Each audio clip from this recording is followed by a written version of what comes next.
किसी भक्तवृंद स्वयं की जय, अनंत कोटि वैष्णववृंद की जय, आचार्य ठाकुर की जय, प्रेम से को श्री कृष्ण चैतन्य प्रभु नित्यानंद श्री अद्वैत गिरिधार श्रीवासादि गौर भक्तवृंद की जय, समावेद भक्तवृंद की जय, गौर Premanand all glories to the Son, all glories to the Son, all glories to the Son, all glories to Shri Guru and Shri Gauranga, all glories to Shri Prabhupada.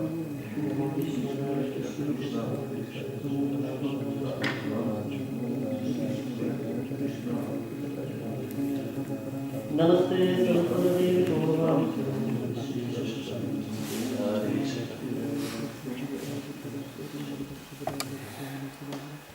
Om Namo Bhagavate Vasudevaya. Om Namo Bhagavate Vasudevaya.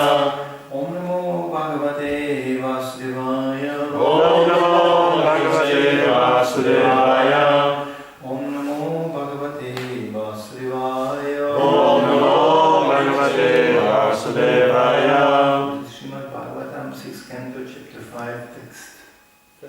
Same as yesterday, because we read half the purport on the song. So we can continue, yes.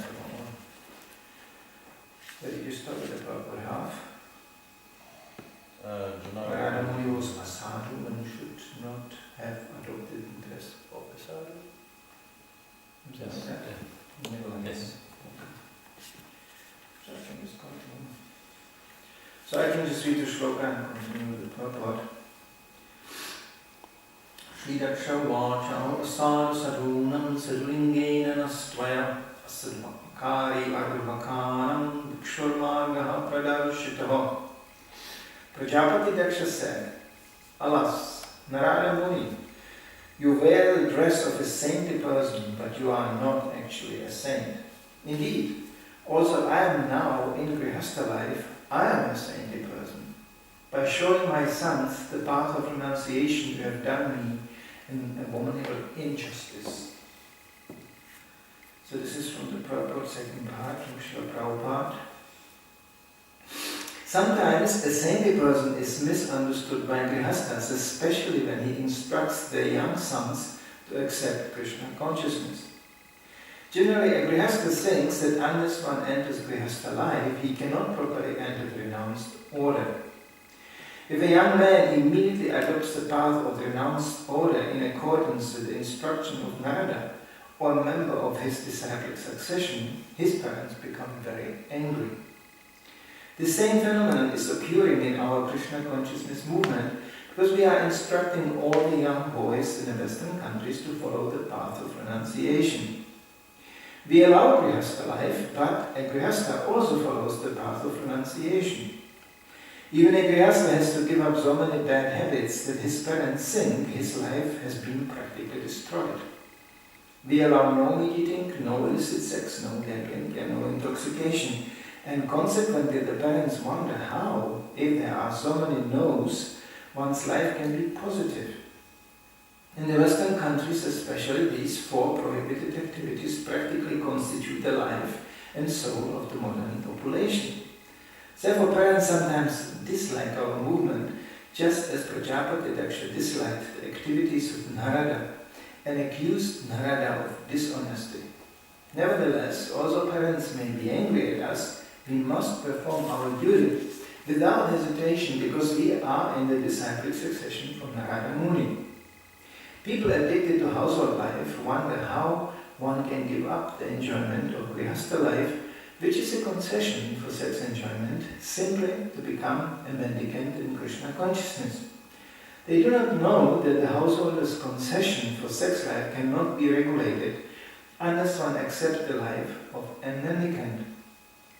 The Vedic civilization therefore enjoins that at the end of one's 50th year, one must give up household life. This is compulsory. However, because modern civilization is misled, householders want to remain in a family life until death, and therefore they are suffering. In such cases, the disciples of Narada Muni advise all the members of the younger generation to join the Krishna consciousness movement immediately. There is nothing wrong in this. Namo Vishnu Padaya Krishna Prestaya Bhutale Srimati Bhaktivedanta Swami Iti Namane Namaste Saraswati Devam Gauravani Pracharane Nirvisheshi Srinivas Vashtani Satana. So this is the eternal dilemma here. As was said previously, Prajapati Daksha was actually arguing also for Vedic reasons. He was not in the line of many of our parents who would argue in favor of Sanskarification. Prajapati Daksha was actually performing his devotional service to Krishna, populating this planet. And then came this Narada in between and started to really demolish his plan. So in one sense you could say, well, Prajapati Daksha's complaint was justified because he was just trying to do what his purpose was, to populate this planet. It's not a light thing to be a Prajapati. That's a very, very exalted and elevated position. So Prajapati Daksha was not just some Grihamedi, somebody who just wanted to sit at home. His sex life was absolutely authorized. It was devotional service. He was acting in a line, as Krishna says, I am that sex life, actually. It was absolutely bona fide. Still, Narada Muni interfered for a higher purpose. There's always a higher purpose, which justifies to give up the lower purpose.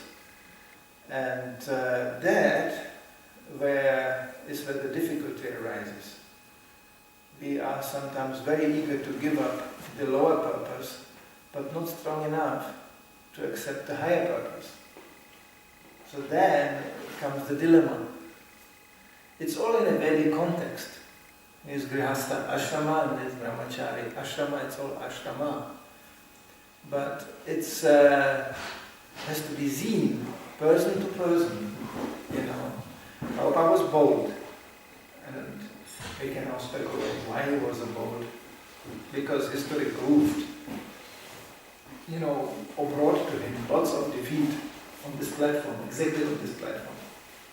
Prabhupada saw his disciples falling down from sannyas, falling down even from the ashram. You can fall down from anything, interior world. So there was lots of frustration Prabhupada earned. But he never gave up pushing this principle of vairagya, renunciation. That's all. Is to get out of this material world, one way or another. And it is proven to us. It doesn't matter which situation we are in, it's going to collapse. It's going to be a temporary. There is no that word eternal in the material world. It's so temporary.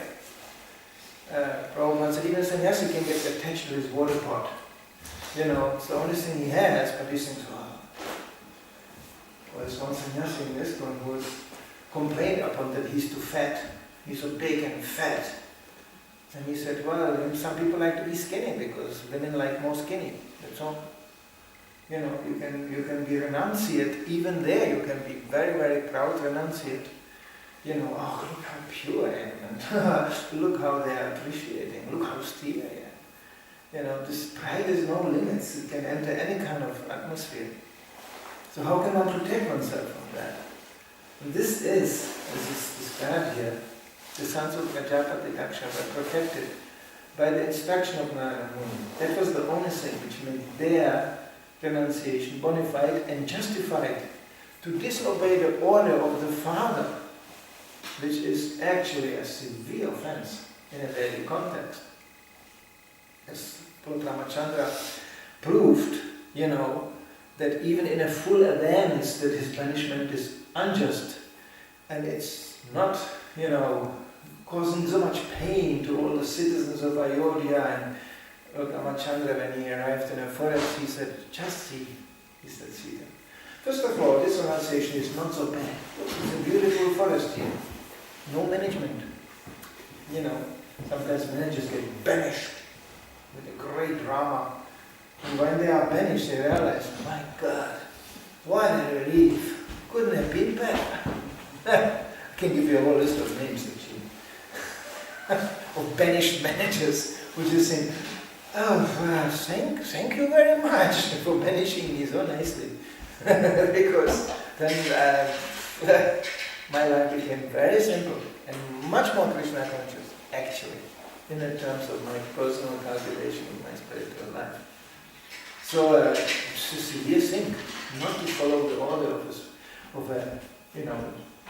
father. And like Ramachandra said, first of all, we are banished, that's very nice. Second of all, we have the pleasure and the satisfaction to obey the order of my father. It's a satisfactory thing. I'm doing the right thing, I'm following the principle. It's Kshatriya. Kshatriya is very happy and he can follow the principle. Same thing like Brahmana, this Kshatriya is acting. So anyway, this was all violated here. Everything was violated. The instruction of the father, the purpose of the whole action, populate the planet, and suddenly you had this, so many brahmacharis. What's the use of brahmachari there? What will they do? They will sit somewhere and meditate. What is this? Prajapati actually couldn't understand what the meaning of the whole thing is. And on top of that, sex life, religious or not religious, it makes you very proud. It's just somehow to reproduce oneself. There's something in it which you can think, I did it. At the end, at the beginning there was one, now there are many. I expanded myself. Look, my potencies are multiplied here. And of course, material nature has a good laugh on this. She will show you where your potency goes. You can see your offspring growing into unpredictable forms. You can see the most trusted, sometimes the family members are actually the ones who betray you most. This can be special in Kali. But Kali has a feast. He is joining every family. He is a really family man. Of course, he likes to join the renunciates also and ruin them. But especially the family, the Grihastha ashrama, which is considered a protected place, because there is actually protection for one's senses. Once they are engaged, at least there is limit to this, and they are in some kind of fencing area, fenced area. So when Kali destroys that, this one of my most dear godbrothers, he developed a term for this, Parivarkacharya divorcee. Not devotee, divorcee. There's a whole army of them. Who just roam around, hey, what happened? My wife just walked out on me. Hey, what happened? What did I do? Just like that. Kali goes, hey! And woman, no problem. It's like an airport. He can land, he receives a royal reception, and he convinced them in a heart, go! Power! Do it! You are God! Yes, there are many female gods walking around. Loud, sky-high screaming for their independence and freedom. Unfortunately, demons like it. Because demons are the ones who are just going, yeah, come, you are free, come. Come, very free. You can sit in my office. You'll make it, it's called career. And you will sit in my office and you will work like an ass. And I will give you the feeling that you are the boss. But what the demon doesn't know, that the female energy is getting to him also. Because he's lusty. So the female comes, and therefore we have many, many female bosses nowadays in these companies. Why the old boss got heart attack or something like this, or got this, because Kali goes further. Unchastity is the stage number 1, and then dominance and control is the stage number 2. Therefore, it's a big thing. And demons are impressed. Very powerful woman. She became the chief of the corporation. And women can be very pragmatic in terms of even business. They can be very clever. One of my friends, a quite expert Vaishya, who went bankrupt, but Vaishya even in bankruptcy, he is actually getting, he derives benefit even from that. He really works on the principle that the failure is a pillar of success. So he Vaishya is in a crisis situation, he can generate even more favorable situation and build it up again.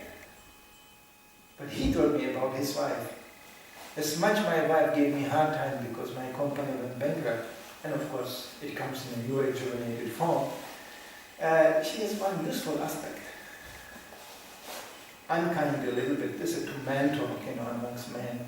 He said,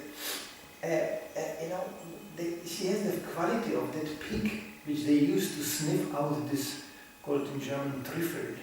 It's a special, you have this in Denmark, Danish? I think so, yeah. It's kind of mushroom grows underneath, isn't it? Somewhere hidden. You cannot find it. So they have special pigs which are trained for that smell of this, because pigs like to dig in the earth, and they find it. It's a very expensive item, to eat. Surely pure in a mode of ignorance, the females can be like, they go, oh, here can be a profit. Let's dig here. Can be very useful for that. So, in an ironic way, he compared his wife to this. She can still sniff where profit can be made.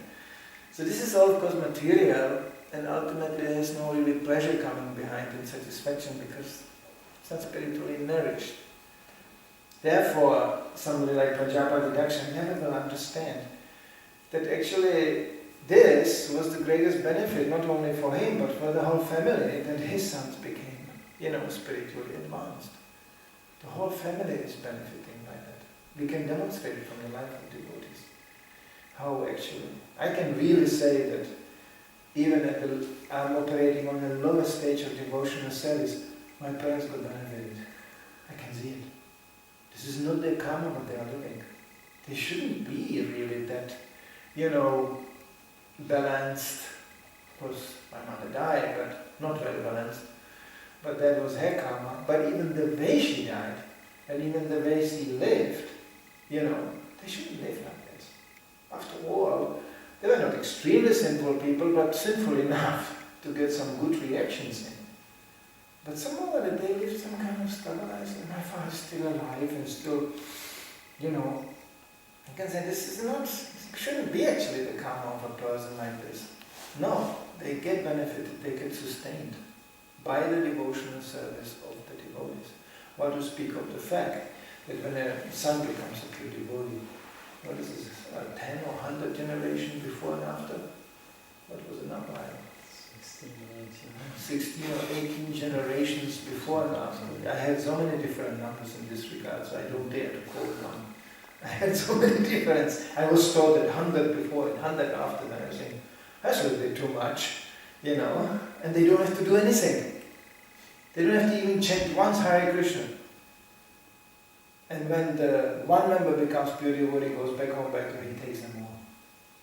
What to speak of a wife? We know, from Bhagavata, when the husband goes back home, the wife is joining out to wedding. She did nothing else as to cook sabji for the husband. There's nothing more required.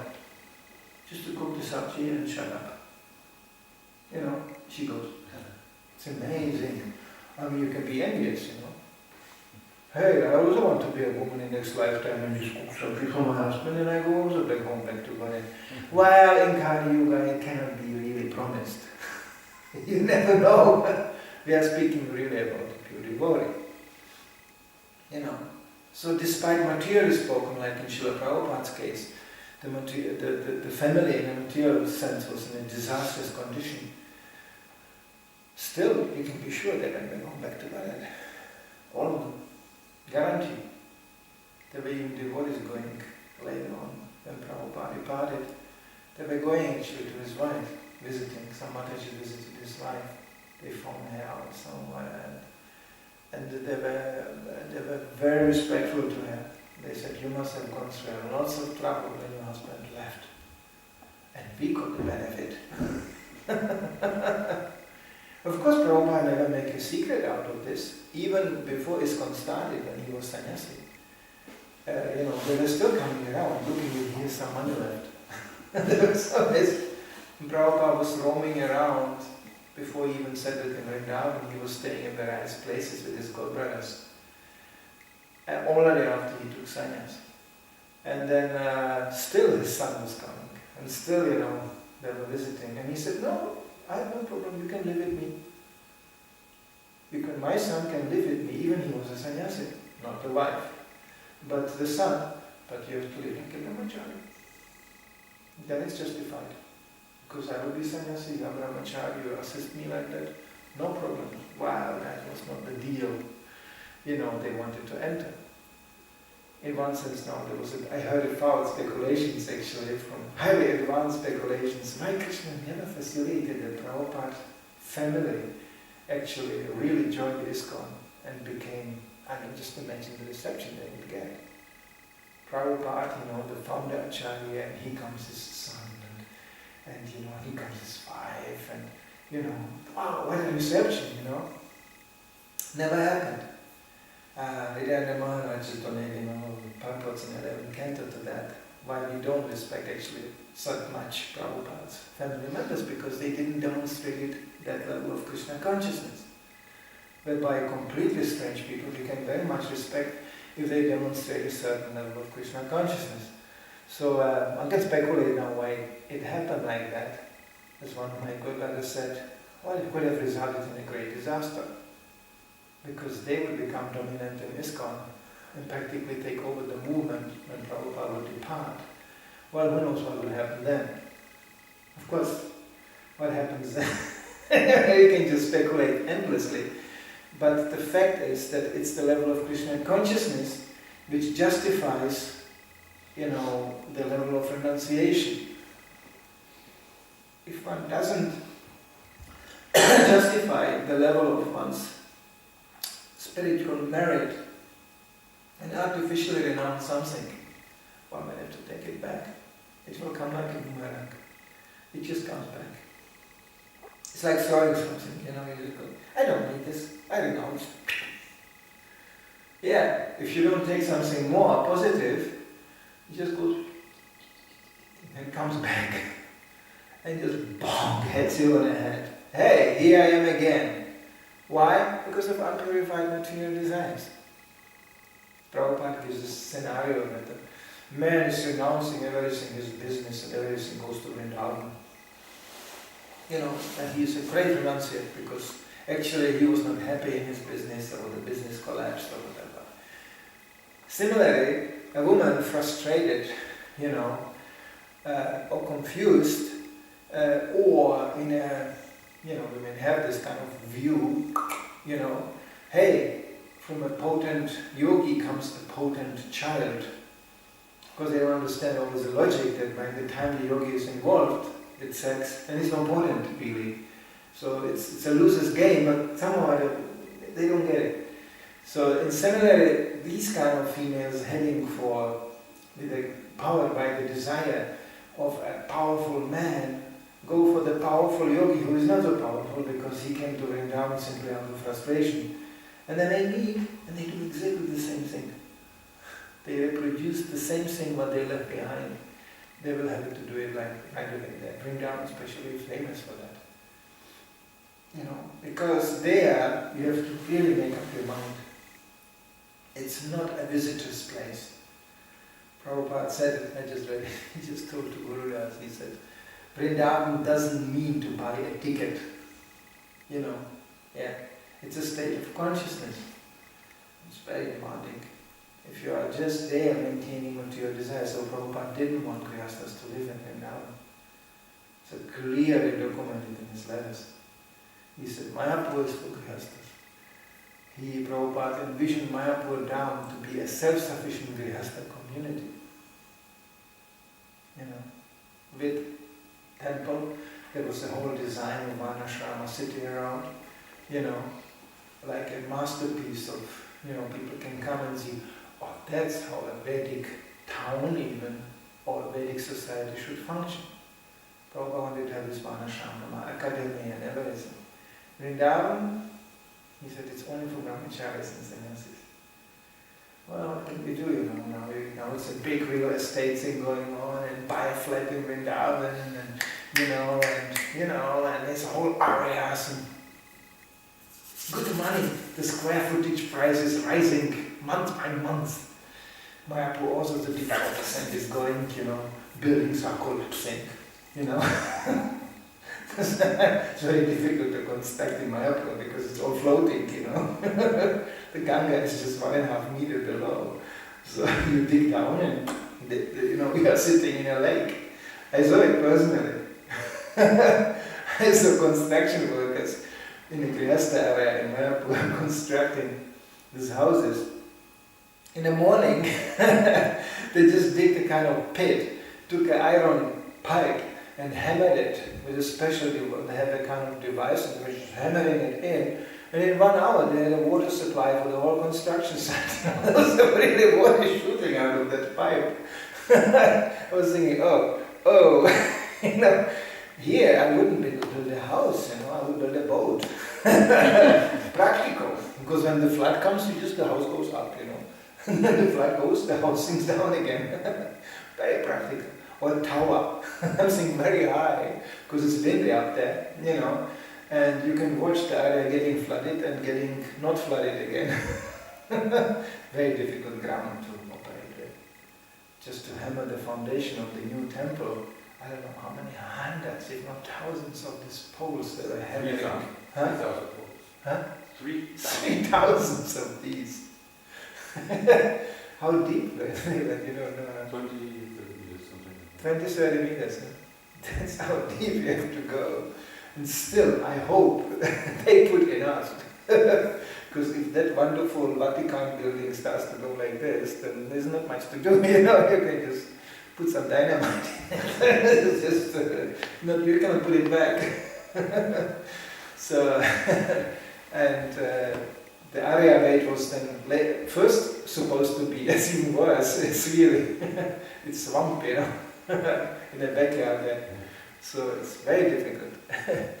Somehow Hare Krishna doesn't make it easy. There's austerity on every place to be found. So Prajapati actually was upset that his sons are heading for austerity. But austerity is everywhere. But he did, of course, one very serious thing. He completely bluntly insulted Narada Muni.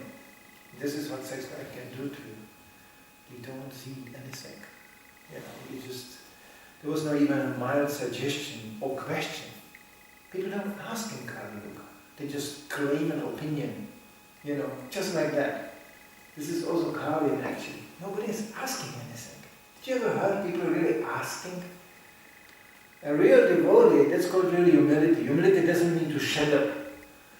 Humility means that if there's a doubt, you reveal and ask. Prabhupada demanded that kind of approach.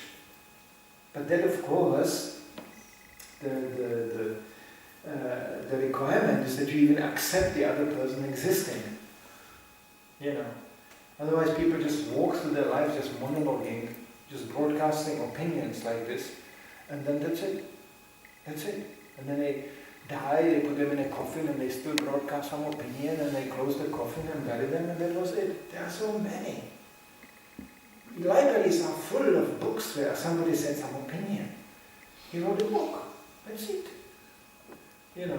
As you told me yesterday, academic world means, first of all, they have a saying there in academic world, publish or perish. It means you have to publish something. Some book or some essay about something, pick up something. I don't know, whatever. Probably something far out which nobody heard before. Some far speculation. That's one thing. And another thing is, what you have to do is, you have to bring some money to the university when you are a big professor. You have to attract people so they bring some funds and then the university is getting good business.